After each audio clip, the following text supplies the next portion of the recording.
신약성경 사도행전 23장 11절부터 24절까지 교독하겠습니다. 지난주에도 보았지만 이제 오늘도 이 바울의 여정을 한번 따라가 보고 있습니다. 지난주에 바울은 죽을 줄 알면서도 예루살렘행을 강행을 했습니다. 울며 만류했지만 그것이 자신의 가야 될 길임을 확신하는 한 그는 오히려 우는 지체들을 위로하면서 자신의 길로 분연히 달려갔습니다. 정말 이 바울이 예루살렘에 도착을 했습니다. 처음 도착하자마자 그가 향했던 곳은 이제 정말 원 사도들이었습니다. 예루살렘에서 자기를 이방으로 보냈던 원래의 사도들, 거긴 베드로도 있었고 예수님의 동생 야고보가 또 거의 수장과 같은 역할을 하며 있었습니다. 그래서 그들에게로 가서 자신의 이방 사역에 대해서 쭉 브리핑을 했습니다. 그리고 격려를 받았고 또 그들이 주의사항을 얘기해 줬습니다. 이제 예루살렘 성전으로 나아가게 될 때 당신을 요주의 인물로 생각하고 기다리고 있는 사람들이 있다. 따라서 당신이 율법의 그 규례대로 온전히 머리를 깎고 정결 예식을 행하는 모습만 보여줘라. 그렇게만 하면은 당신을 그래도 함부로 투집 잡는 사람이 없을 것이다. 주의를 주었습니다. 그래서 일찍이 사도행전 21장 26절에서는 정결 예식까지 다 행한 바울의 모습이 나옵니다. 근데 그럼에도 불구하고 바울의 모습을 보자마자 먼지를 휘날리면서 달려와 가지고 그를 붙잡아가는 사람들이 있었습니다. 저 사람 사울이다, 변절자다 해가지고 곧바로 이제 잡아갔습니다. 그러니까 예루살렘 한복판에서 하도 많은 군중들이 소란을 일으키니까 일단 우리나라에서 경찰이 출동하듯이 당시의 경찰, 로마 병사들이 출동을 했습니다. 무슨 일인가? 저 소요를 일으키고 붙잡아가는 저 사람은 누군가 해서 바울을 또 붙잡아가지고 꽁꽁 묶어서 관청으로 데리고 갑니다. 그 당시 사람들, 이 로마 사람들은 식민지에서 소요를 일으킨 사람을 신문할 때는 꼭 채찍으로 치면서 했다라 그럽니다. 그런데 바울을 묶고 채찍으로 때리기 직전에 바울이 자기 신분을 얘기했습니다. 당신 나 이래봬도 로마 시민권자야. 그런데도 제대로 알아보지도 않고 무조건 채찍질부터 해. 이러면 안 됩니다. 오히려 백부장이 놀라고 천부장한테 얘기하니까 천부장이 놀라서 달려옵니다. 군대로 말하면 대대장, 경찰로 말하면은 정말 경찰서장 정도 되는 사람이 얼른 달려와서 당신 로마 시민권자냐? 나는 이거를 돈 주고 사서 시민권자가 됐다. 당신은 어떠냐? 아니다. 나는 다소성에서 태어날 때부터 시민권자였다. 하니까 천부장의 태도가 달라지기 시작했습니다. 그래서 이제 때리지는 않고 바울을 호송을 해서 데리고 가려고 하니까 바울이 오히려 얘기를 했습니다. 내가 얘기할 수 있겠습니까? 이 군중들 앞에 내 입장을, 내 처지를 해명할 수 있겠습니까? 그래서 천부장이 허락을 해서 높은 망대 난간 위에 올라가서 모여든 군중들을 향해서 이제 이스라엘의 히브리 말로 그들이 통용하는 그 히브리 말로 이제 통용하는 아람어로 이제 이야기하기 시작했습니다. 그래서 알고 보면 그 이야기는 뭐냐? 난 나쁜 사람은 아닙니다. 체포하지 마십시오라기보다는 자기가 어떻게 해서 사울이었다가 오늘날 이방인의 사도 바울이 되었는지를 쭉 이야기하는 거였습니다. 교회로 말한다면은 간증하는 거예요. 예수 믿는 사람을 잡아가뒀던 사람이 그 예수를 전하는 사람으로 변하기까지 다메섹에서 어떤 일이 있었는지에 대해서도 열심히 이제 설명을 하고 그대로 간증을 했습니다. 그래서 자기가 저 비유대인들, 이방인들을 향해서 주님이 시키셔서 복음을 전하러 달려가기로 결단했단 말을 들으니까 오히려 더 소란을 하기 시작했습니다. 중단을 시키고 저 사람을 죽일 듯이 더 소동을 일으켰습니다. 그래서 바울이 하던 말을 멈추게 되고 오히려 더 호송을 받아서 지정된 처소로 가게 됐던 것입니다. 여러분, 우리나라 교회의 위인 가운데 손양원 목사님이라는 분이 있습니다. 뭐 그분에 대해서는 작년에 몇 년 전에도 TV로도 나왔었죠. 여수의 애양원이라고 나병 환자 병원으로 시작된 정말 병원촌이 있는데 그곳을 집중 조명하면서 손양원의 일대기에 대해서 방송을 한 것이 있습니다. 이 손양원 목사님도 역시 일제강점기에 경찰한테 끌려갔었습니다. 주된 사유는 신사참배를 반대했다는 것으로 먼저 끌려갔습니다. 그런 다음에 이제 해방 이후에 자기 아들을 쏘아 죽인 여순 반란 사건의 원흉 안재선을 용서하고 양자로 받아들였지만 그 다음에 6.25가 본격적으로 시작되니까 또 공산군들로부터 체포가 돼서 순교를 당하게 되죠. 제가 말하고자 하는 것은 그분이 일본 경찰한테 끌려갔던 시대의 얘기입니다. 검사하고 대면을 합니다. 신문에 들어갑니다. 위협을 하고 윽박질렀을 겁니다. 근데 그 옆에서는 정말 서기가 서가지고 그 신문록을 자세하게 작성을 했을 것입니다. 묻고 답하고 그것이 계속 반복되고 한쪽에서는 자세하게 기록을 합니다. 일본 사람들은 기록을 잘하지 않습니까? 뭐 정말 식민 통치에서도 기록과 문서 보존은 굉장히 잘했어요. 그것이 오늘날까지도 남아 있어서 사료가 됐던 것이죠. 근데 이제 신문하는 말이 왜 신사참배를 당신은 하지 않느냐를 물어보는 것이었습니다. 근데 그것에 대해서 손양호는 있는 그대로 왜 신사참배를 하지 않는지에 대해서 하나하나 이야기를 합니다. 마지막에 가서는 일본이 망하지 않기 위해서 나는 오히려 신사참배를 안 했다라고도 말을 합니다. 검사가 오히려 놀라서 묻는 것이죠. 아니, 우리나라의 국시가 신사에 이 신에게 참배를 하는 건데 왜 그걸 우리나라가 망하지 않기 위해서 하는 것이냐? 무슨 뜻인가? 물으니까 그가 얘기했습니다. 하나님 이외에 우상을 섬기는 민족과 나라는 예외 없이 다 망했다. 아무리 당신네 나라가 우리 민족을 지배하고 있다 할지라도 신사는 내가 믿는 여호와 하나님이 아닌 우상이니 이를 믿으면 망하는 것이다. 이렇게 해서 자기의 그 경위를 쭉 이야기를 했습니다. 알고 보면 신문록이고요. 정말 신앙과 상관없이 검찰의 서기가 옆에서 형사가 취조 신문하면서 그대로 받아 적은 것일 뿐이에요. 근데 세월이 흘러서 손양원이 신문 때 했던 발언록을 하나하나 맞춰보게 되면 그 자체가 하나의 간증록이고 신앙수기하고 같다라고 학자들이 말을 합니다. 그러니까 컴컴한 방 어두운 등불 아래서 신문관하고 대조하고 그 살벌한 가운데서도 자기 할 얘기를 다 했다는 것이에요. 자기의 신앙 그대로 이야기를 했다라는 것입니다. 여러분, 할 말을 다 한다는 거 굉장히 참 중요합니다. 오늘 말씀 예수님께서 11절에 나타나셔서 말씀하셨습니다. 밤에 그가 잠들었거나 홀로 묵상하는 가운데 호련히 곁에 서서 하셨던 말씀입니다.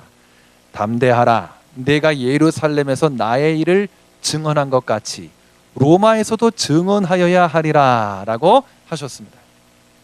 살벌한 밤에 체포당하고 어디로 끌려가야 될지 알지 못하는 상황에서 언제 나를 끌고 갈지 모르는 상황 속에서 호련히 주님의 음성이 들렸다는 겁니다.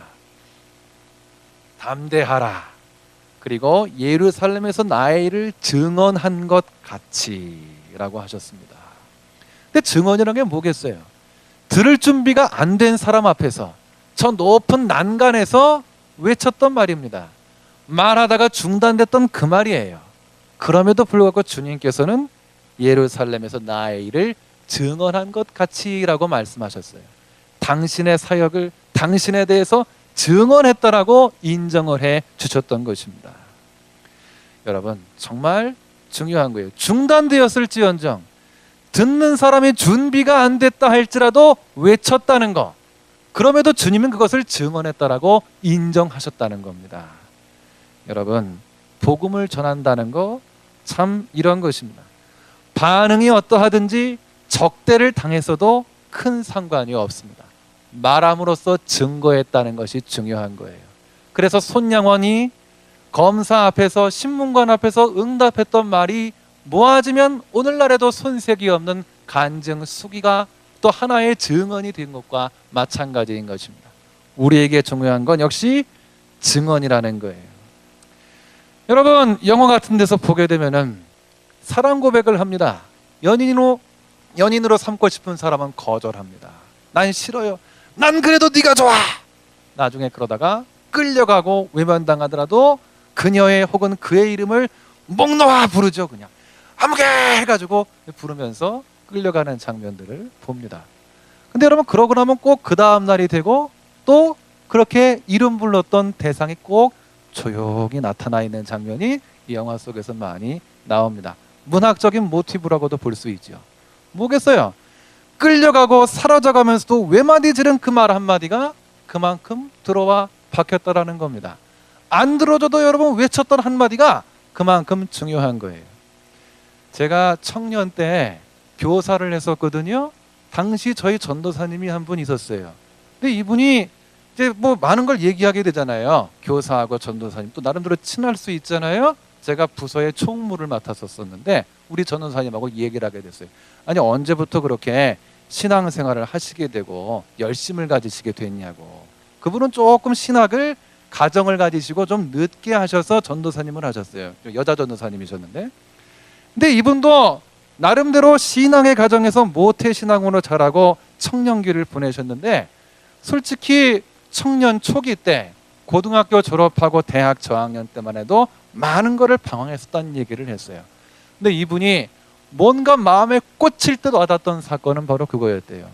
친구가 하도 권유를 해가지고 큰 대학생 선교단체에 수련회를 갔었대요. CCC 수련회를 바닷가로 갔었다고 그럽니다.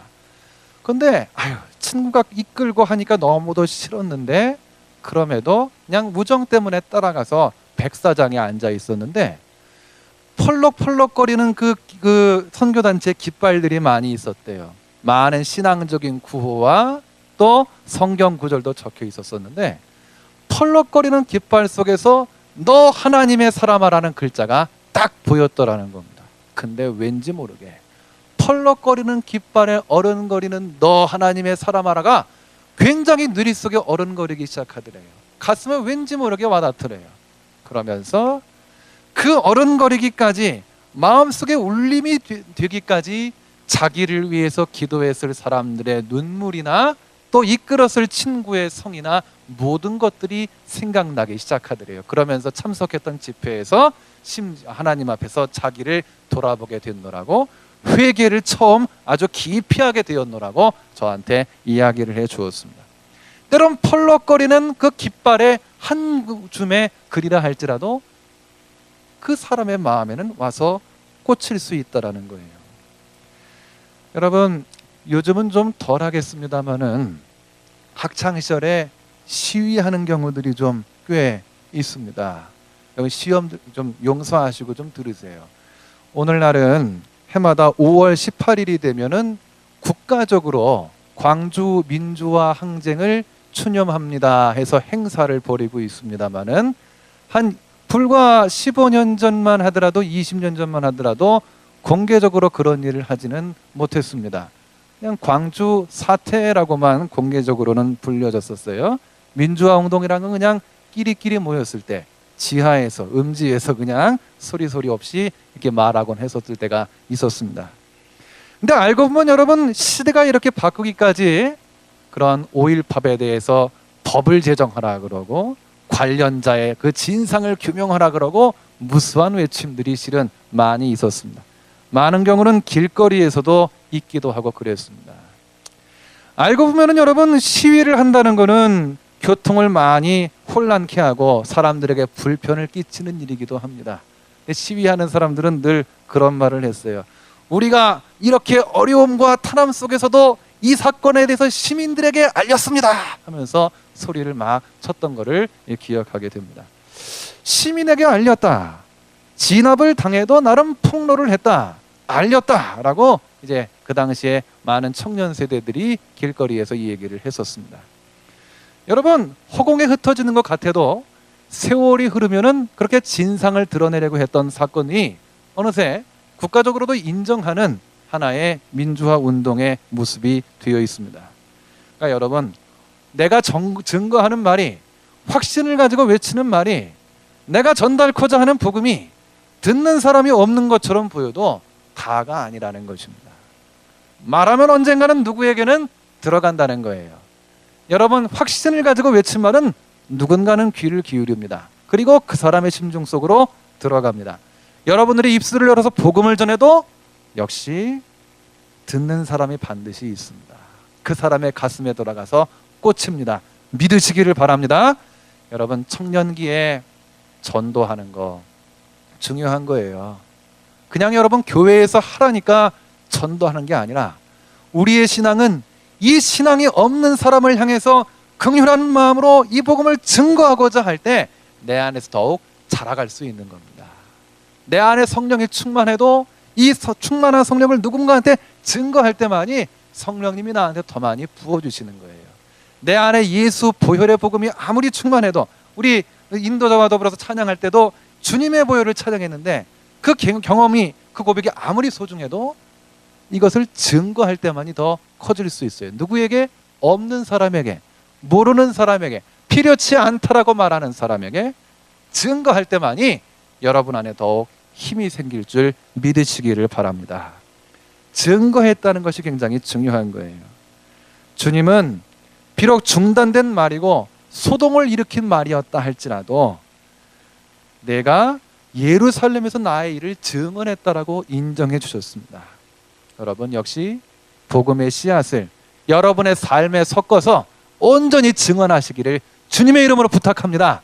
거두게 하시는 분은 주님이심을 믿고 반드시 사랑하는 친구에게, 동료에게, 여러분의 직장 동료에게, 동아리 동료에게, 선후배들에게 반드시 증거하시길 바랍니다. 거두게 하시는 분은 주님이심을 믿으시기를 바랍니다. 12절에서 15절에 보게 되면은 한쪽에선 이렇게 확신을 가지고 주님의 힘을 받지만 바울을 죽이려고 모의하는 사람들의 흉계가 계속되고 있습니다.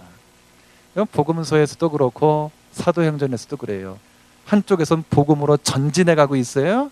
한쪽에서는 예수를 잡아가두려고 하고 바울을 잡아가두려고 죽이려고 모의를 합니다. X자로 계속해서 이제 만나고 만나지게 되는 겁니다. 근데 이 흉계를 다행히 바울이 알게 되었어요. 바울의 생질이라고 나오는데 조카죠. 조카가 바울이 갇혀있는 영내로 들어가서 바울을 만납니다. 16에서 18절에 이 사건이 나와 있어요. 근데 여러분 알고 보면은 여러분 그 구금되어 있는 유치장이나 감옥으로 들어갈 수 있다는 거, 오늘날도 참 절차가 복잡한데 옛날엔 더 힘들었을 거예요. 근데 쉽게 들어갔다는 것이죠.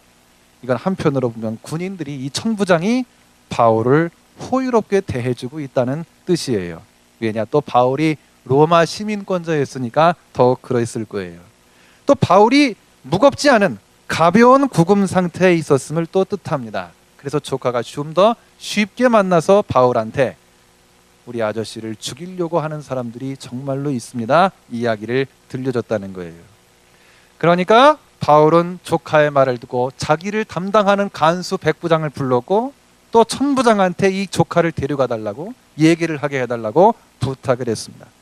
정말로 바울이 예루살렘에서 떠나자마자 죽이려고 준비하는 사람이 40여 명이나 있다라고 이제 이야기를 하는 것입니다.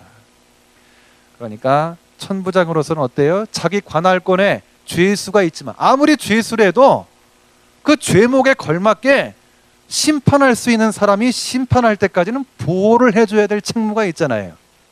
자기 선에서 처리할 수도 없고 그 사람들한테 넘겨줄 수도 없잖아요. 그래서 엄격하게 호위를 해서 총독한테 재판을 받게끔 이제 넘겨주고 있는 것입니다. 근데 여러분 알고 보면은 이 천부장의 입장에서는 솔직히 이해를 못해요. 유대인들이 바울을 가지고 막 송사를 하고 고소를 하는 거는 로마법에는 저촉이 안 돼요. 왜냐?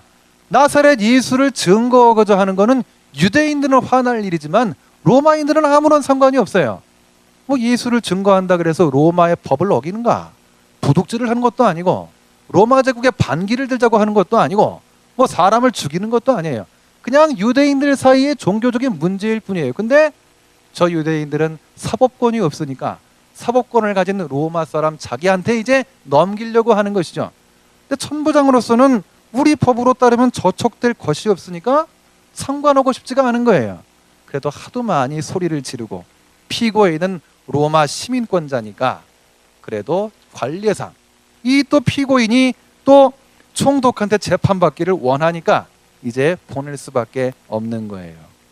그래서 23절에 보게 되면 천부장이 조치를 하죠. 총독은 가이사리아에만 살고 있습니다. 거기로 보내줘야 됩니다. 근데 분명히 가는 길에 폭도가 덮쳐서 그를 죽일 거란 말이죠. 그래서 200명을 붙여줍니다. 또 말을 탄 군인 70명을 붙여줍니다. 창을 든 군인 200명을 붙여줍니다. 470명이 바울 한 사람을 호위해서 총독한테 데려가도록 호위를 했습니다. 주님께서는 담대하라. 내가 예루살렘에서 나의 일을 증언한 것 같이 로마에서도 증언하여야 하리라. 그 말은 로마에서 증언하게 내가 보내주겠다는 뜻이잖아요. 보내주겠다. 근데 몇 명을 붙여서 보내주시는 거예요?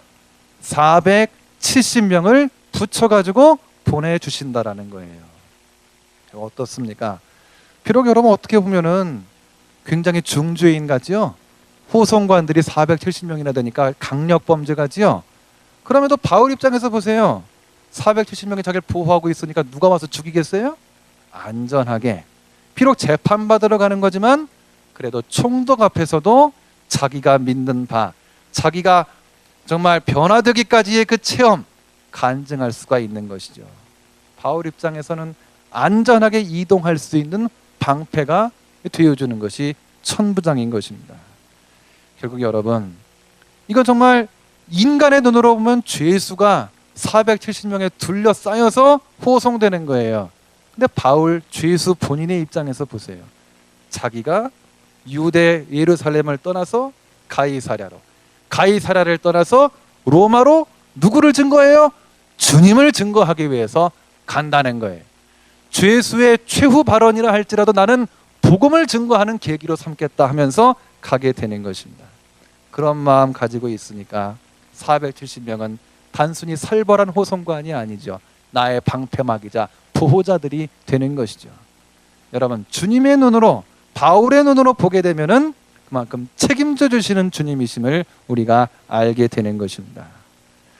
여러분, 역사 속에서도 보게 되면은 중국 같은 큰 나라들은 일본을 정복하려거나 일본을 정복을 하려거나 할 때 자기들이 스스로 잘 안 했습니다. 꼭 조선 같은 나라를 사용을 한다든지 하면서 쳤습니다.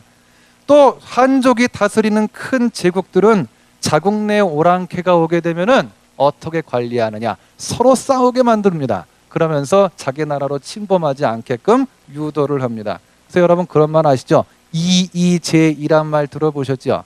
오랑캐로 오랑캐를 제압한다라고 이렇게 합니다.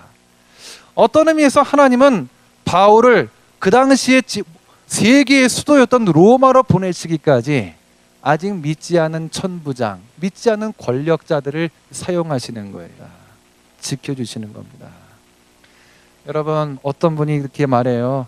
나는 안 죽어요. 내 사명이 끝날 때까지는 안 죽을 거예요. 라고 말하는 선교사님들, 목회자님들, 그리고 믿음의 성도님들 많이 실은 접하게 됩니다. 우리 생명, 사명이에요. 이 사명이 다하지 않는 한 하나님께서 그냥 붙여주시는 거예요. 그래서 설령 위험하다 할지라도 주 안에서 돌파를 해야 되면은 내가 믿음을 가지고 주님 손 붙잡고 반드시 그 일을 해야 됩니다. 여러분 앞에 시험들이 있습니까? 여러분 돌파해야 될 많은 일들이 있습니까? 하지만 내가 하나님의 딸, 하나님의 아들로서 하나님의 사람으로서 사명을 감당하기 위해서 주님께서는 필요한 힘을 반드시 주실 거예요. 필요한 능력을 반드시 주실 것이고 필요한 사람을 반드시 만나게 해주실 겁니다. 책임져 주시는 이 주님이신 거예요. 여러분이 어떤 상황 속에서라도 복음의 씨앗을 뿌린다면 거두게 하시는 이는 하나님이십니다. 뿌릴 때 누가 듣느냐는 하나님만이 아셔요. 인도해 주실 거예요. 온전히 뿌리는 사명 끝까지 감당하기를 간절히 기원합니다.